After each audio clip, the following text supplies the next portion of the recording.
Picture this, a single house on a quiet Colorado street where 12 children lived, laughed, and played together. Now imagine that same house, decades later, with 6 of those children lost forever to madness, 2 dead by their own hands, and the remaining siblings scattered like broken glass across a nation that refuses to acknowledge what really happened behind those pristine white walls. This is not fiction. This is not a movie script. This is the documented, terrifying reality of Hidden Valley Road in Colorado Springs, where the Galvin family became America's most studied case of genetic mental illness, and where the very definition of sanity was tested to its breaking point. Before we continue with the story of the Galvin family and their descent into a nightmare that medical science is still trying to understand, I need you to hit that subscribe button and tell me in the comments what state you're watching from.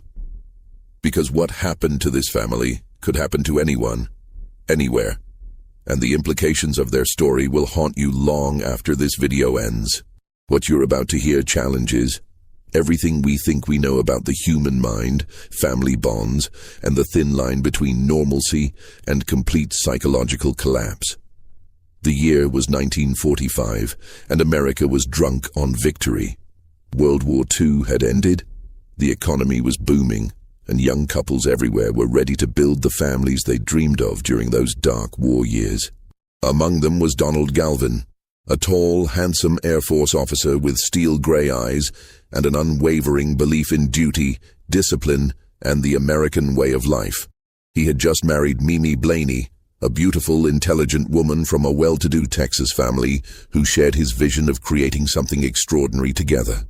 The newlyweds settled in Colorado Springs, where the crisp mountain air and endless blue skies seemed to promise unlimited possibilities.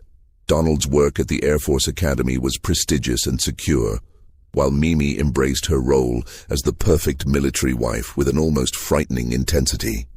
She was determined to create not just a home, but a masterpiece of American family life that would be the envy of every neighbor on their street.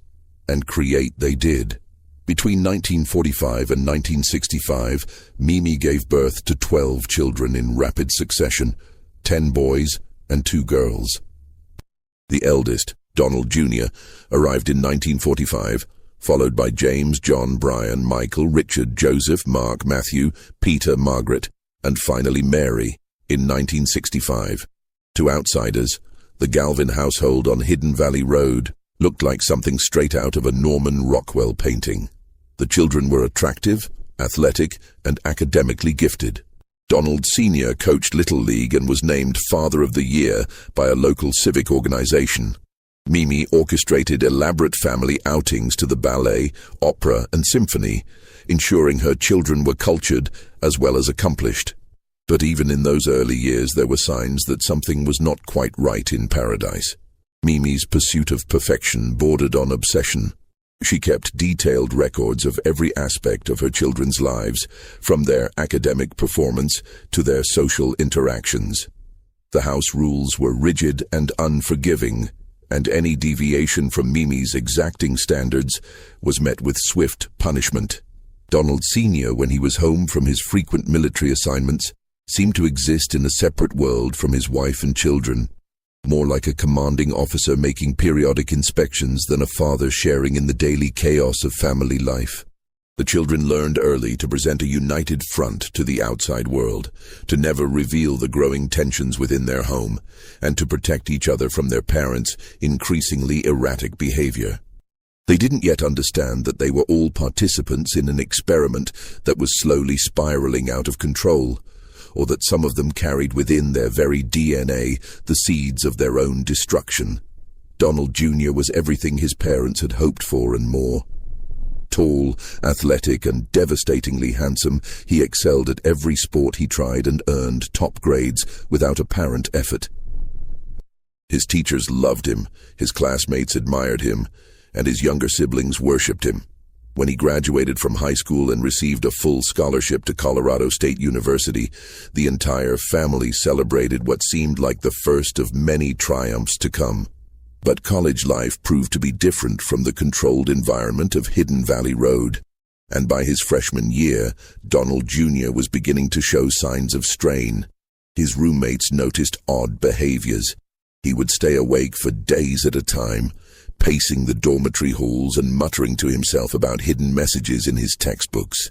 He became convinced that his professors were secretly testing him for a special government program, and that his phone was being tapped by federal agents who recognized his exceptional abilities. The breaking point came during a campus bonfire celebration in the fall of 1963. Without warning or explanation, Donald Jr. stripped off his shirt and leaped directly into the flames. Students pulled him out with severe burns on his arms and chest, but when campus authorities tried to question him about what had happened, he could only stare at them with a vacant expression and whisper about purification rituals and messages from the fire spirits. The incident was hushed up quickly. Donald Sr. used his military connections to ensure that no police report was filed and no newspaper coverage appeared. Donald Jr. was quietly withdrawn from the university and brought home to Hidden Valley Road, where Mimi convinced herself that her eldest son was simply experiencing the stress of being away from family for the first time.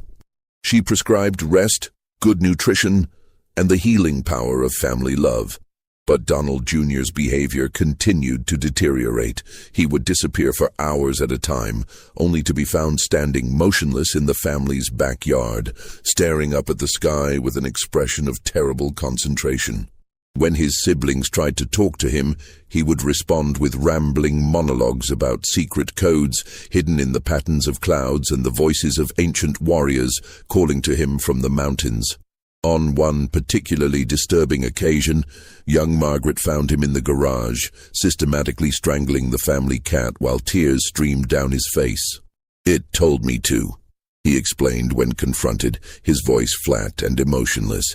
"It said it was the only way to stop the messages." The family lived in a state of constant tension, never knowing what version of Donald Jr. they would encounter from one day to the next. Sometimes he seemed almost normal, charming and articulate as he had always been.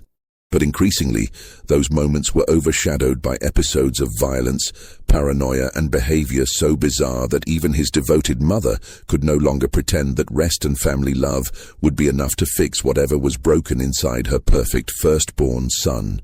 In 1965, Donald Jr. married a sweet, naive young woman named Jong, who had fallen in love with the charming, handsome young man she met during one of his brief periods of apparent normalcy.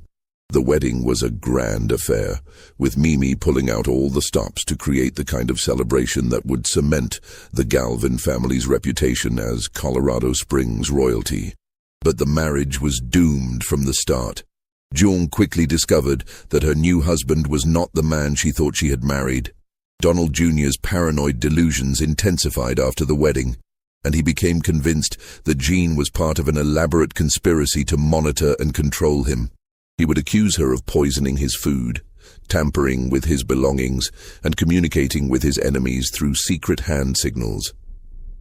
When she tried to reason with him or seek help from his family, he would fly into rages that left her trembling and covered in bruises. The violence escalated steadily over the next 2 years. Donald Jr. would disappear for days at a time, only to return with wild stories about government agents, alien abductions, and messages from God. During one particularly terrifying episode, he became convinced that Jong was not really his wife, but an imposter sent to replace the real Jong, whom he believed had been kidnapped and murdered. He spent an entire night interrogating her, demanding that she prove her identity by answering increasingly impossible questions about their shared past. The end came on a cold February night in 1967. Jean had finally worked up the courage to tell Donald Jr. that she was leaving him, that she couldn't live in fear any longer. His response was swift and chilling. He left the house without a word and returned an hour later carrying a small bottle of pills that he had somehow obtained from a local pharmacy. "Cyanide capsules," he explained calmly, "enough to kill them both quickly and painlessly. We'll die together," he told her, his eyes bright with a terrible enthusiasm. "And then we'll be free from all of this forever." Jean's survival instincts kicked in with a force that surprised even her. She managed to break free from Donald Jr.'s grip and ran screaming into the night, pounding on neighbors' doors until someone called the police. When the officers arrived at the house, they found Donald Jr. sitting calmly at the kitchen table, the bottle of cyanide pills arranged neatly in front of him like place settings for dinner. He was arrested and committed to the Colorado State Hospital in Pueblo, where he received his first official diagnosis, paranoid schizophrenia. The doctors explained to his devastated parents that their eldest son was suffering from a severe mental illness that had no known cure and an uncertain prognosis. The best they could hope for was that medication and therapy might help control his symptoms and prevent future violent episodes. But this was only the beginning of the Galvin family's nightmare. As Donald Jr. began his long journey through the mental health system, his younger brothers were entering adolescence and young adulthood, carrying within them the same genetic time bombs that had already destroyed their elder brother's life. James, the second eldest Galvin son, had always lived in Donald Jr.'s shadow, desperately seeking the approval and attention that seemed to flow so effortlessly to his older brother. He was intelligent and talented in his own right, with a particular gift for music and a sharp wit that could make even his stern father laugh. But as Donald Jr.'s illness became impossible to ignore, James found himself thrust into the role of the family's new golden boy, a position he was neither prepared for nor equipped to handle. The pressure of becoming the family's hope for redemption, while watching his beloved older brother disappear into madness, proved to be more than James could bear. By his senior year of high school, he was showing signs of the same frightening deterioration that had destroyed Donald Jr.'s promising future. He became obsessed with the idea that he was being watched and followed, that his teachers and classmates were all part of an elaborate plot to drive him insane, just like his brother. James's break from reality was more gradual than Donald Jr.'s dramatic collapse, but no less devastating. He began to withdraw from his friends and activities, spending long hours locked in his room, writing page after page of incomprehensible notes about secret messages and hidden meanings.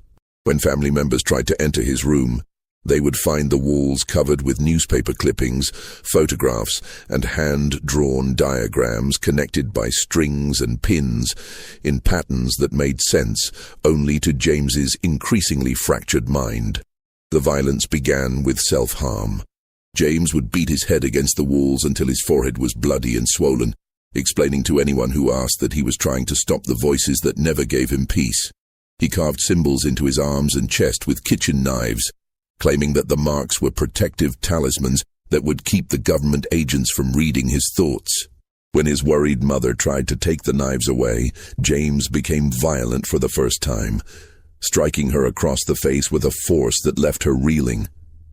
But it was James's treatment of his younger siblings that revealed the true depths of his illness and cruelty. As his paranoid delusions intensified, he began to target the family's youngest members, particularly his little sisters Margaret and Mary, as objects for his twisted experiments and sexual fantasies. He would corner them when their parents were away, forcing them to participate in bizarre rituals that he claimed would protect them from the evil forces that were trying to destroy the family. The abuse escalated steadily, becoming more violent and sexual in nature as James's grip on reality slipped further away. Margaret and Mary learned to hide when they heard his footsteps in the hallway, to lock their bedroom doors and crawl under their beds, when his voice took on that particular tone that meant he was having one of his episodes. But there was nowhere in the house that was truly safe from James's attention, and their parents seemed either unwilling or unable to acknowledge what was happening under their own roof. The family's descent into chaos accelerated as James's behavior became increasingly unpredictable and dangerous. He would disappear for days at a time, only to return with stories about secret missions and underground organizations that existed only in his fractured imagination. During one particularly disturbing episode, he became convinced that the family dog was a government spy and attempted to perform surgery on the animal to remove what he believed were hidden recording devices. As the 1970s dawned, The Galvin household had become something that would have been unrecognizable to the neighbors who had once admired their apparent perfection. Two of the eldest sons were now cycling in and out of mental institutions, their violent outbursts and bizarre behavior making it impossible for them to live at home for extended periods. But their temporary absences brought no peace to Hidden Valley Road, because the madness seemed to be spreading through the family like a contagious disease. Brian, the fourth son, began showing symptoms during his junior year of high school. Unlike his older brothers, whose breaks from reality had been gradual, Brian's descent into madness was swift and terrifying. He became convinced that he possessed supernatural powers and that he had been chosen by dark forces to carry out a special mission that would change the course of human history. He spent hours staring at himself in mirrors, practicing what he called his transformation rituals, and speaking in voices that didn't sound like his own. The violence that erupted from Brian was different from his brother's calculated cruelty. Where Donald Jr. and James had been methodical in their madness, Brian was explosive and unpredictable. He would fly into rages without warning, attacking family members with whatever weapons came to hand. Kitchen knives, baseball bats, his own fists and feet.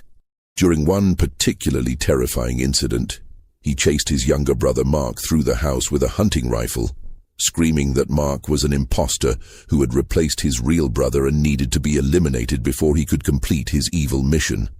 The family called the police that night for the first time, but when the officers arrived, Brian had already calmed down and was sitting peacefully in the living room, reading a book as if nothing had happened. He smiled politely at the policemen and answered their questions with such apparent sincerity and normalcy that they left convinced there had been some kind of misunderstanding. Only the family knew that this calm exterior was just another mask that Brian wore between episodes, and that the violence would return as inevitably as the sunrise. But it was Joseph, the seventh son, whose illness manifested in the most disturbing and inexplicable ways. Joseph had always been one of the quieter Galvin children, thoughtful and introspective in a family full of larger-than-life personalities.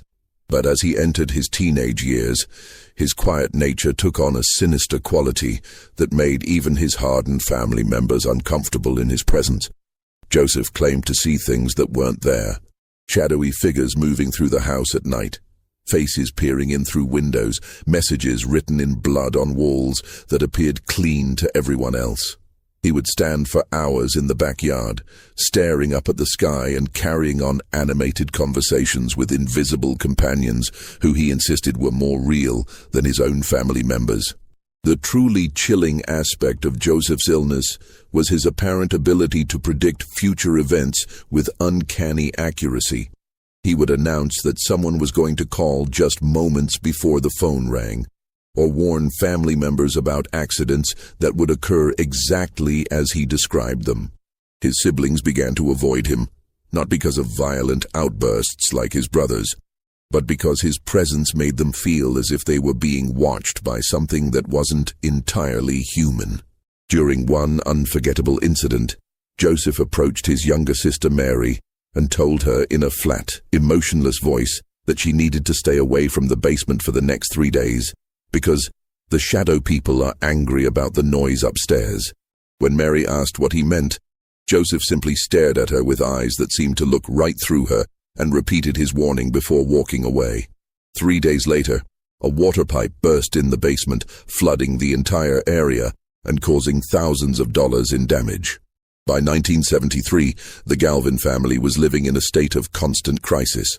6 of the 10 boys had now been diagnosed with various forms of mental illness, primarily schizophrenia, and the house on Hidden Valley Road had become a revolving door of hospitalizations, police visits, and increasingly desperate attempts to maintain some semblance of normal family life. Mimi had aged decades in the span of a few years, her once perfect appearance now haggard and worn from the constant stress of managing multiple mentally ill children while trying to protect the ones who remained healthy. She had become obsessed with finding someone to blame for the catastrophe that had befallen her family, cycling through theories about everything from environmental toxins to government experiments to curses placed on the family by jealous neighbors. Donald Sr. had retreated almost completely from family life, spending longer and longer periods away on military assignments and maintaining a cold, military bearing even when he was home. He refused to discuss his son's illnesses with anyone, including his wife, and seemed to view their mental breakdowns as personal failures that reflected poorly on his ability to maintain discipline and order in his own household. The two youngest daughters, Margaret and Mary, had become like refugees in their own home, constantly alert to danger and ready to flee at the first sign of one of their brothers having an episode. They had learned to sleep with chairs wedged against their bedroom doors and to keep emergency bags packed with clothes and money hidden under their beds in case they needed to run away in the middle of the night. The breaking point came when Brian, in the grip of one of his most severe psychotic episodes, became convinced that his girlfriend Nancy was actually a demon sent to seduce and destroy him. He had been dating Nancy for several months, and she represented one of the few normal, healthy relationships in his increasingly chaotic life. But as his paranoid delusions intensified, he began to see her presence as evidence of a vast, supernatural conspiracy aimed specifically at him. On a cold November evening in 1973, Brian invited Nancy to dinner at a restaurant near the university where they were both students. She arrived expecting a normal date, perhaps even hoping that Brian would finally open up to her about the strange behavior she had been noticing in recent weeks. Instead, she found herself face to face with someone who was no longer the gentle, thoughtful young man she had fallen in love with. Brian spent the entire dinner staring at Nancy with an intensity that made her deeply uncomfortable, occasionally muttering under his breath about signs and portents that only he could see. When she tried to make conversation, he would respond with cryptic comments about the true nature of reality and the dangers of trusting appearances. By the time they left the restaurant, Nancy was seriously considering ending their relationship, not because she didn't care about Brian, but because she was beginning to fear for her own safety. What happened next shocked even a family that had become accustomed to violence and madness. Brian drove Nancy to a secluded area outside of town, where he attacked her with a hunting knife he had hidden in his car. The assault was swift and brutal, motivated not by anger or passion, but by Brian's absolute conviction that he was performing a necessary exorcism that would save both their souls from eternal damnation. Nancy died within minutes, and Brian, suddenly calm and apparently rational, called the police himself to report what he had done. When the officers arrived, they found him sitting beside Nancy's body, covered in blood, but speaking in the polite, articulate manner that had always characterized the Galvin children in public. "I had to stop her," he explained matter-of-factly. "She wasn't really Nancy anymore. The thing that was wearing her face was going to destroy everything good in the world, starting with me and my family." Brian was arrested and charged with first-degree murder, but before the case could go to trial, he was found dead in his jail cell, having used bed sheets to hang himself from the cell's light fixture. His suicide note was a rambling, almost illegible manifesto about secret wars between cosmic forces and his role as a chosen warrior in the battle between good and evil. The local newspaper covered Nancy's murder and Brian's suicide as a tragic case of young love gone wrong, with no mention of the Galvin family's history of mental illness or the pattern of violence that had been building for years. But within the family, Brian's death marked the moment when any pretense of normal life finally collapsed completely. News of the Galvin family's extraordinary situation eventually reached the attention of Dr. Lynn DeLisi, a pioneering psychiatric researcher who was convinced that schizophrenia had a genetic component that could be identified and studied. At a time when most mental health professionals believed that schizophrenia was caused by bad parenting or environmental factors, DeLisi's focus on genetics was considered radical and controversial. When DeLisi first heard about a Colorado family with 6 schizophrenic sons, she was initially skeptical. Cases of multiple family members developing schizophrenia were rare enough that many researchers dismissed them as statistical anomalies or misdiagnoses. But as she reviewed the available medical records and spoke with the doctors who had treated the Galvin boys over the years, she became convinced that this family represented an unprecedented opportunity to study the genetic basis of mental illness. DeLisi's first meeting with the Galvin family took place in the sterile conference room of a Colorado Springs hospital in the spring of 1985.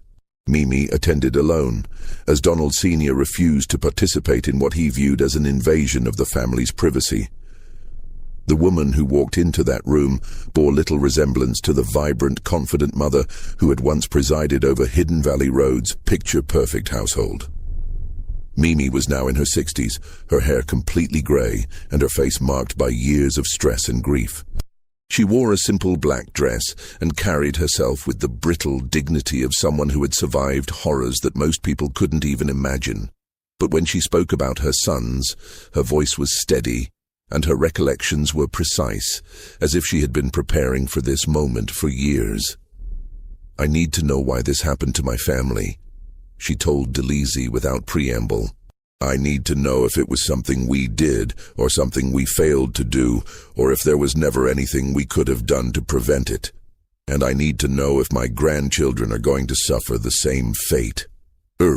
DeLisi explained her research methodology and the potential benefits of studying the Galvin family's genetic material, but she was careful not to make any promises about finding easy answers or miracle cures. Schizophrenia remained one of the most mysterious and complex mental illnesses, and even with the most advanced research techniques available in the 1980s, the mechanisms that triggered psychotic breaks were poorly understood. But Mimi was desperate for any hope, no matter how slim, that her family's suffering might serve some greater purpose.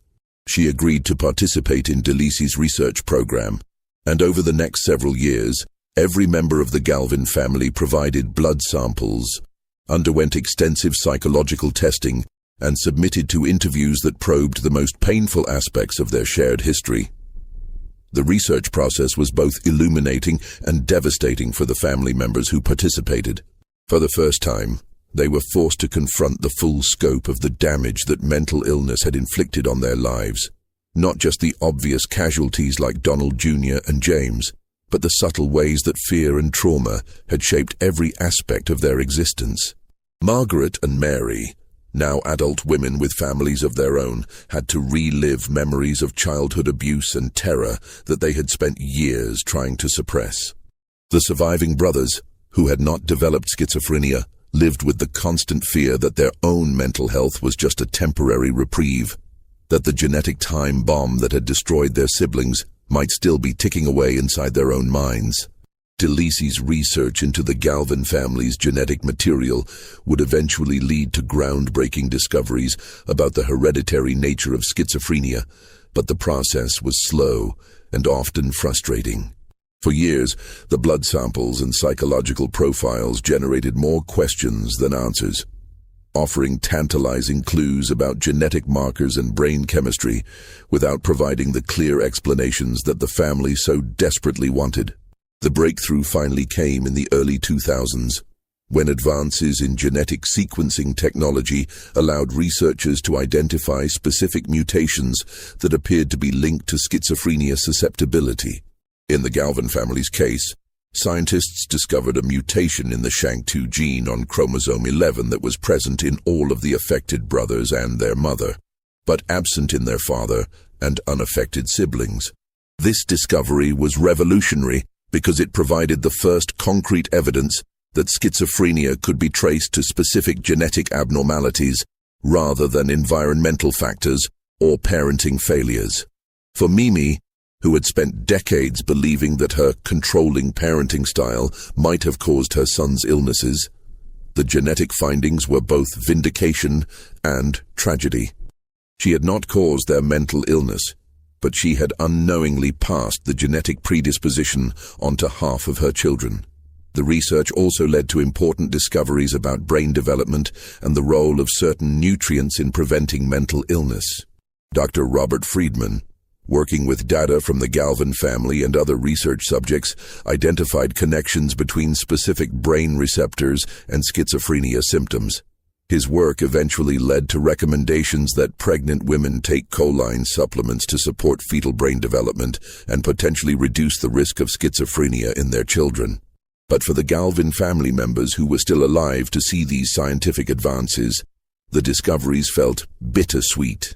The research might help future generations avoid the horrors that had destroyed their family, but it came too late to save the brothers who had already been lost to madness and death. By the time researchers were making their genetic discoveries, the Galvin family had been scattered by decades of tragedy and trauma.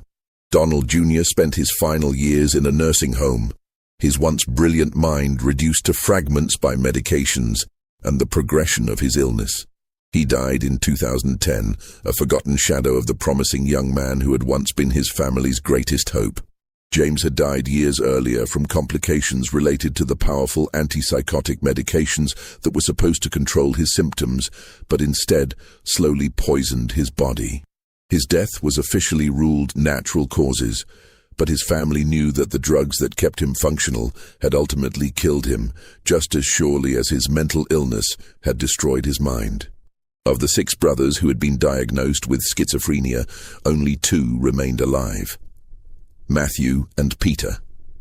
Matthew lived in an assisted care facility, his artistic talent still occasionally evident in the paintings and drawings he created during his lucid periods. Peter had been in and out of institutions for decades, his diagnosis shifting between schizophrenia and bipolar disorder as doctors struggled to understand the exact nature of his mental illness. The surviving healthy brothers, John, Michael, Richard and Mark, had all managed to build relatively normal lives despite the trauma of their childhood. They had careers, marriages and children of their own, but they remained haunted by survivors' guilt and the constant fear that mental illness might still claim them or their offspring. Margaret and Mary, the 2 sisters who had endured years of abuse and terror, had perhaps the most complex relationships with their family's legacy. Both had become advocates for mental health awareness and research, channeling their pain into efforts to help other families facing similar challenges. But they also struggled with the ongoing effects of childhood trauma and the impossible task of maintaining relationships with brothers who had both protected and terrorized them. Just when we thought we'd seen it all, the horror in Hidden Valley Road intensifies. If this story is giving you chills, share this video with a friend who loves dark mysteries. Hit that like button to support our content, and don't forget to subscribe to never miss stories like this. Let's discover together what happens next. The story of the Galvin family took another devastating turn in the spring of 2001, when James, who had been living in a supervised group home after years of institutionalization, was found dead in his room from what appeared to be an accidental overdose of his psychiatric medications. The official investigation concluded that James had become confused about his dosing schedule and had taken several days' worth of pills at once, a tragic but not uncommon occurrence among patients with severe mental illness. But his sister Mary, who had maintained a relationship with James despite the abuse she had suffered at his hands, suspected that his death might not have been entirely accidental. In the weeks before he died, James had been experiencing what his doctors called a medication breakthrough, a period when his symptoms returned despite supposedly therapeutic drug levels. He had been talking obsessively about voices that told him he was poisoning his family just by being alive, and about his desire to stop the damage he was causing to everyone who loved him, whether James's death was a deliberate suicide or a tragic accident. It marked the end of one of the most tormented lives in a family that had known more than its share of suffering. His funeral was attended only by immediate family members, and the local newspaper's brief obituary made no mention of his mental illness or the circumstances of his death. The loss of James hit Mimi particularly hard because, despite everything he had done during his illness, she had never stopped believing that her son was still somewhere inside the mind that schizophrenia had claimed. She had visited him regularly at the group home, bringing home-cooked meals and photo albums filled with pictures from happier times, hoping to spark some recognition or connection that would prove her real son was still alive inside his damaged brain. After James's death, Mimi began to withdraw from the world. spending most of her time alone in the house on Hidden Valley Road, surrounded by memories of the family that had once filled its rooms with laughter and music. She continued to participate in DeLisi's research program, but her enthusiasm for the scientific discoveries had dimmed considerably. The genetic breakthroughs and potential treatments felt increasingly irrelevant when weighed against the reality of her daily grief. Donald Sr. had died several years earlier from a heart attack, never having fully acknowledged the extent of his family's mental health crisis or his own role in the dynamics that had made their suffering even worse. His death left Mimi truly alone with the ghosts of Hidden Valley Road, a living monument to the dreams that had been destroyed by forces that no one fully understood. As the children of the surviving Galvin siblings reached adolescence and young adulthood, the family faced a new kind of terror. The possibility that the genetic predisposition to schizophrenia might manifest in the next generation. Every mood swing, every period of teenage rebellion, every sign of stress or unusual behavior was scrutinized for evidence that the family curse was continuing its devastating march through time. Margaret's daughter, Kate, grew up knowing about her family's history, but trying to live a normal life despite the shadow it cast over every major milestone. When she reached her late teens, the age when schizophrenia symptoms typically first appear, both she and her mother watched anxiously for any sign that the genetic time bomb might be activating. Kate's college years were marked by an almost obsessive attention to her own mental health. She avoided drugs and alcohol, maintained strict sleep schedules, and sought therapy at the first sign of stress or anxiety. When she occasionally heard her name being called when no one was around, an experience that might have been dismissed as imagination by most people, she immediately contacted mental health professionals to rule out auditory hallucinations. The hypervigilance that characterized Kate's approach to her own mental health was both necessary and exhausting. She lived with the constant awareness that the genes she carried might betray her at any moment, transforming her from a normal young woman into another casualty of the Galvin family's genetic legacy. Mary's children faced similar challenges, growing up with the knowledge that their family history made them statistically more likely to develop serious mental illness. Family gatherings became exercises in carefully controlled emotion, with everyone hyper-aware of how their behavior might be interpreted as early warning signs of psychological breakdown. The fear was not entirely unfounded. While none of the third generation developed full-blown schizophrenia, several of them struggled with depression, anxiety, and other mental health issues that might have been manageable in a different family context, but felt like harbingers of doom given their genetic inheritance. In 2017, Mimi Galvin died peacefully in her sleep at the age of 93, finally joining the sons she had lost decades earlier. Her death marked the end of an era for the surviving family members, who gathered at Hidden Valley Road one last time to settle her affairs and decide what to do with the house that had witnessed so much joy and suffering. The house itself had changed very little since the 1970s, and walking through its rooms was like stepping back in time to the peak years of the family's crisis. The kitchen, where Mimi had prepared thousands of meals for her 12 children, still bore scorch marks from a fire that Donald Jr. had set during one of his psychotic episodes. The basement, where several of the boys had been locked during their violent outbursts, still contained restraints that Donald Sr. had installed in a desperate attempt to protect the rest of the family. Most disturbing of all was Mimi's bedroom, where she had maintained a shrine to her lost sons that included their childhood photographs, report cards, and letters they had written from various mental institutions over the years. The room was frozen in time, a testament to a mother's refusal to let go of the children she had known before mental illness stole them away. The surviving family members ultimately decided to sell the house, but not before documenting its contents for researchers who were still studying the Galvin family's case. Every room was photographed, every document was catalogued, and every piece of furniture was examined for clues about how 12 children had lived in such close quarters, while half of them descended into madness. The scientific legacy of the Galvin family's participation in psychiatric research continues to influence mental health treatment and genetic counseling to this day. The discoveries made through studying their DNA have contributed to a better understanding of how schizophrenia develops and have informed new approaches to prevention and treatment that have helped countless other families avoid similar tragedies.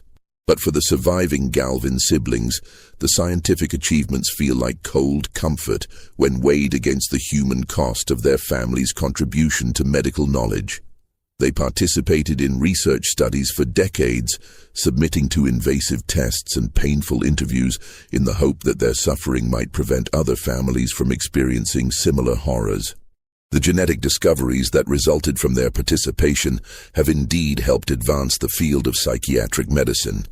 But they came too late to save the 6 brothers who were lost to mental illness. Despite everything they had endured, the surviving Galvin siblings maintained connections to each other that spoke to the deep bonds forged during their childhood trauma. They gathered regularly to remember their lost brothers, not as the violent, mentally ill men they had become, but as the children they had been before schizophrenia claimed them. These family reunions were complex affairs, filled with love and grief in equal measure. The siblings would share memories of Donald Jr.'s athletic achievements, James's musical talents, and Brian's gentle nature during his lucid periods. They would laugh about childhood pranks and family vacations, carefully avoiding the darker memories that still had the power to traumatize them decades later. But the unspoken presence of their dead and damaged brothers hung over every gathering like a shadow.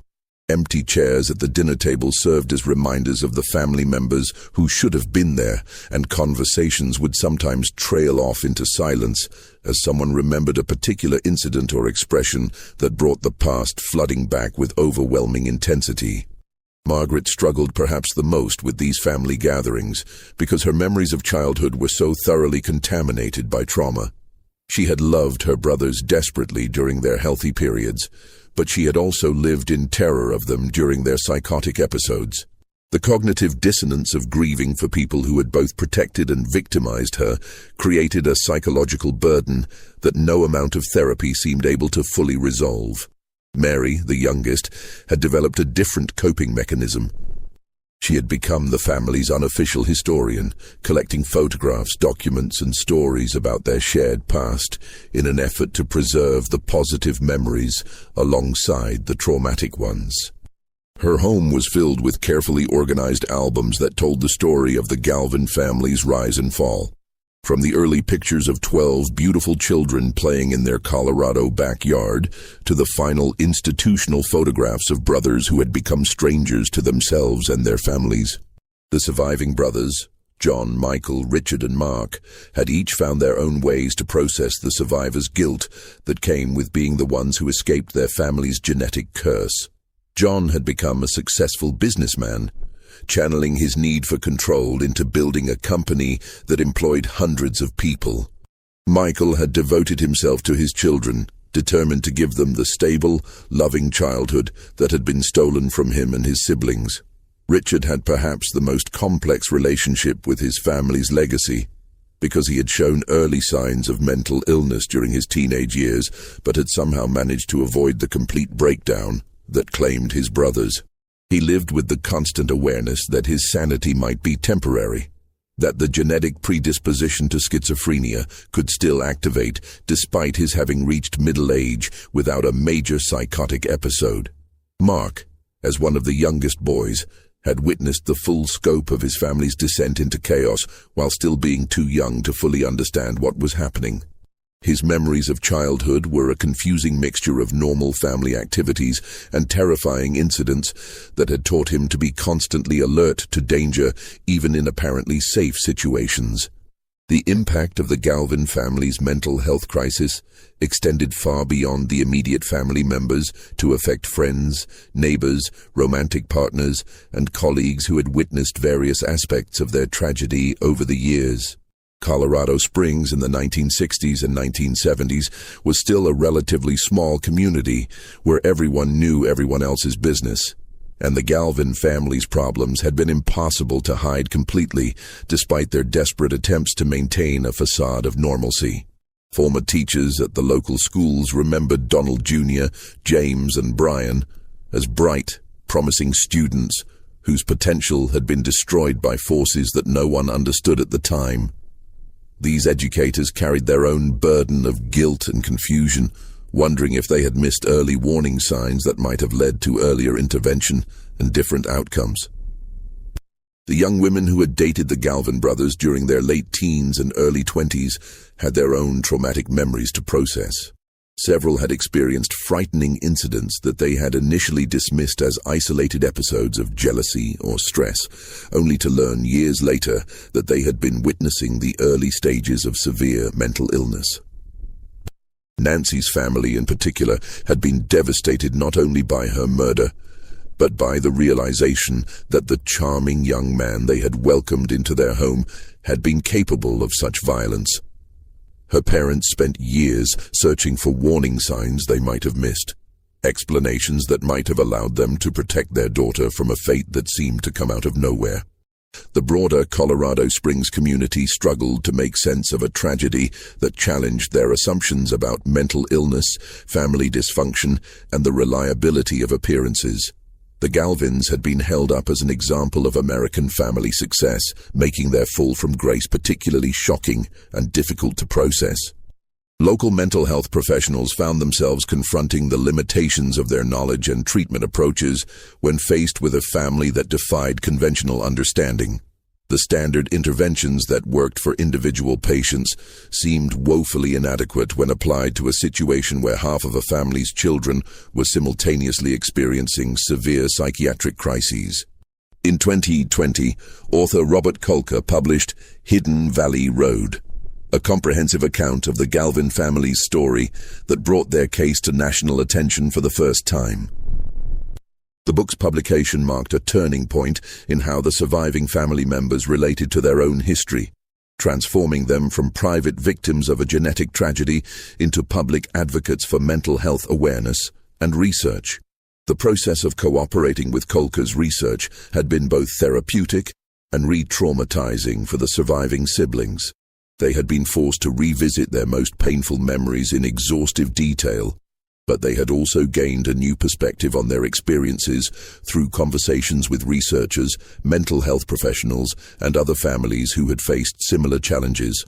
Margaret, in particular, found that participating in the book project helped her understand her mother's behavior during the family's crisis years.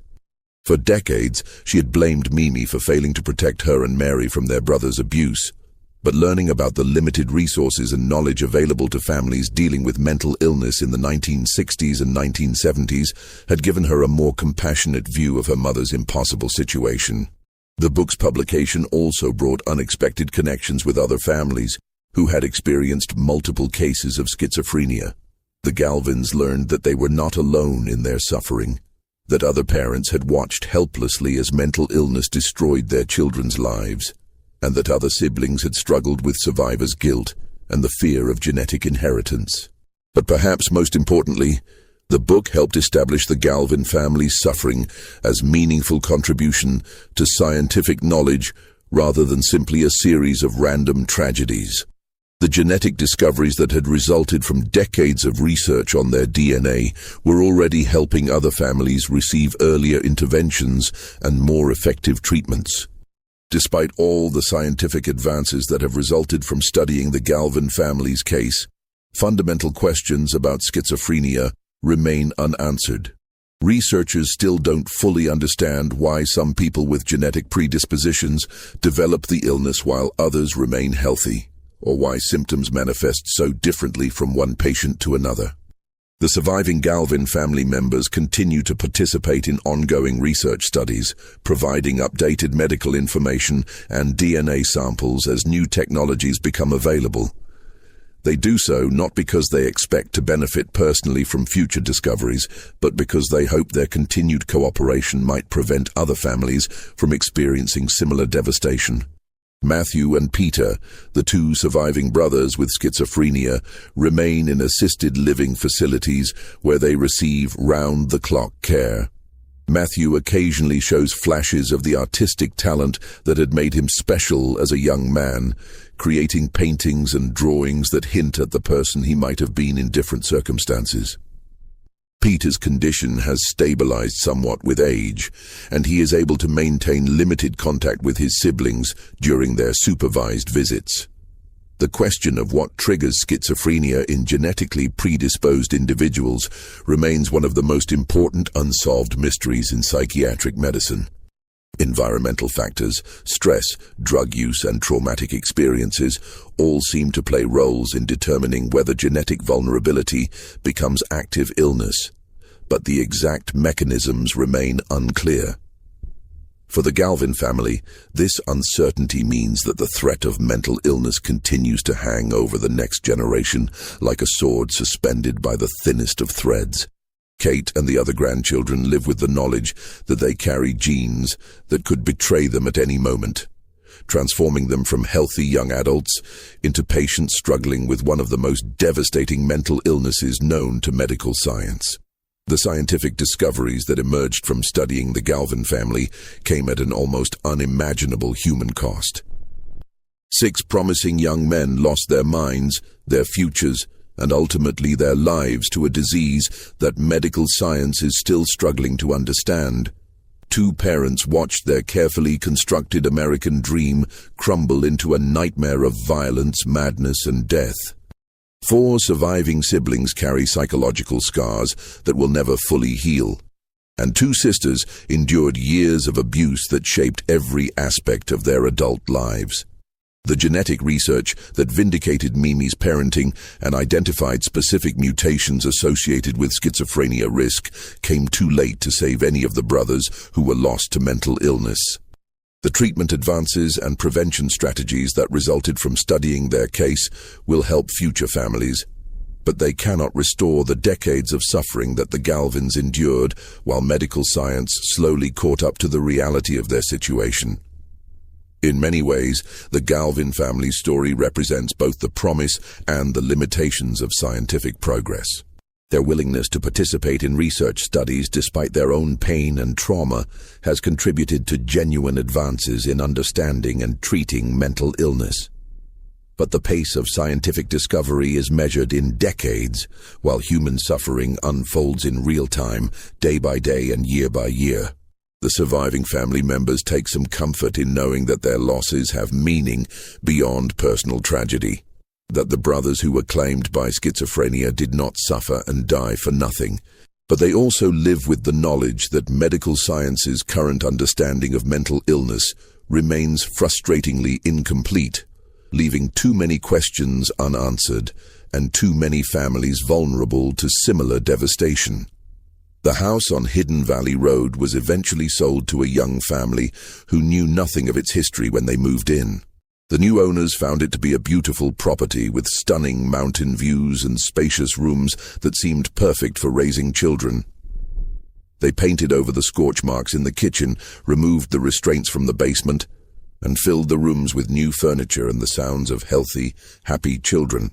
But some of the neighbors remember what happened in that house during the 1960s and 1970s, and they sometimes wonder if the new family can sense the residual pain that seems to linger in certain rooms. There are no ghosts walking the halls of Hidden Valley Road, no supernatural explanations for the tragedy that unfolded there. The horror was entirely human, entirely real, and entirely rooted in the cruel lottery of genetic inheritance. The basement where several Galvin brothers spent their most violent periods still bears subtle signs of their presence. Scratches on the walls where fingernails clawed at paint and plaster, dents in the concrete where heads and fists struck surfaces with desperate force. The new owners have covered most of these marks with fresh paint and decorative panels, but they remain as permanent reminders of the suffering that once filled these spaces. Mimi's bedroom, where she maintained her shrine to her lost sons for decades, has been converted into a cheerful nursery where the new family's baby sleeps peacefully each night. The walls that once displayed photographs of 12 Galvin children now hold colorful pictures of farm animals and alphabet letters, symbols of hope and innocence that seem to push back against the darkness of the room's history. Even with all the scientific research and genetic discoveries that have resulted from studying the Galvin family's case, fundamental questions about their tragedy remain unanswered. Why did schizophrenia manifest so dramatically in this particular family? What environmental or psychological factors might have triggered the genetic predispositions that 6 brothers carried? Could earlier intervention have changed the outcomes for any of them? The timing of the brothers' breakdowns suggests that something about the family dynamics or environment may have contributed to the activation of their genetic vulnerabilities. Donald Jr.'s initial psychotic break occurred during his first semester of college, when he was separated from his family for the first time. James's symptoms emerged during his senior year of high school, when he was under pressure to live up to his older brother's achievements while watching that same brother's descent into madness. The pattern suggests that stress, expectations, and family dynamics may have played crucial roles in determining when and how each brother's mental illness manifested. But untangling the complex interactions between genetics, environment, and individual psychology remains one of the greatest challenges in psychiatric research.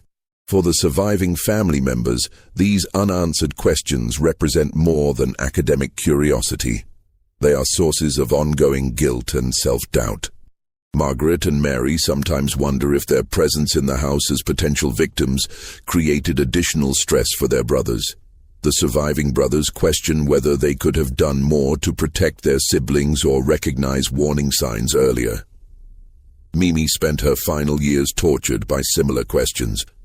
Despite the genetic research that had vindicated her parenting, she continued to search her memories for moments when different choices might have led to different outcomes. The scientific evidence that schizophrenia was primarily genetic rather than environmental provided intellectual relief, but could not ease the emotional burden of a mother who had watched 6 of her children disappear into madness. Today, more than 5 decades after the first Galvin brother showed signs of mental illness, the surviving family members continue their vigilant watch for symptoms in the next generation. Every family gathering includes subtle assessments of mental health. Every phone call carries the potential for devastating news, and every milestone birthday in the late teens and early 20s brings renewed anxiety about genetic time bombs that may still be ticking.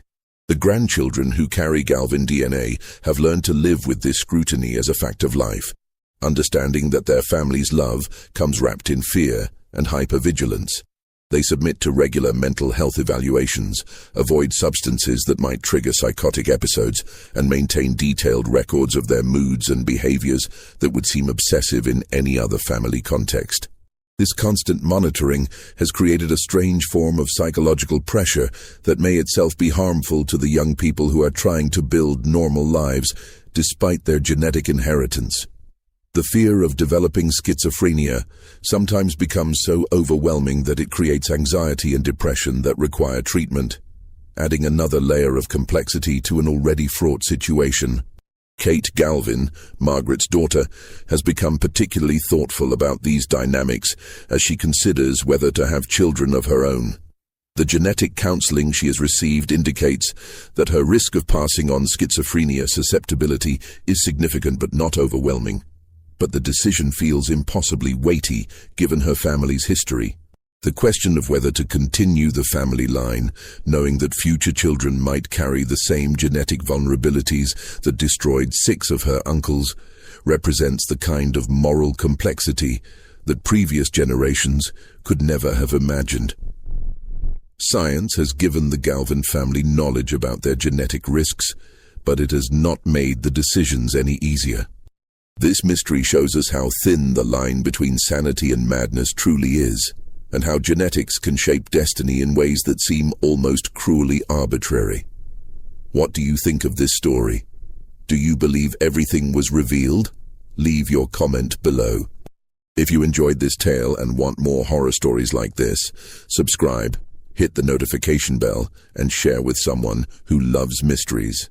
See you in the next video.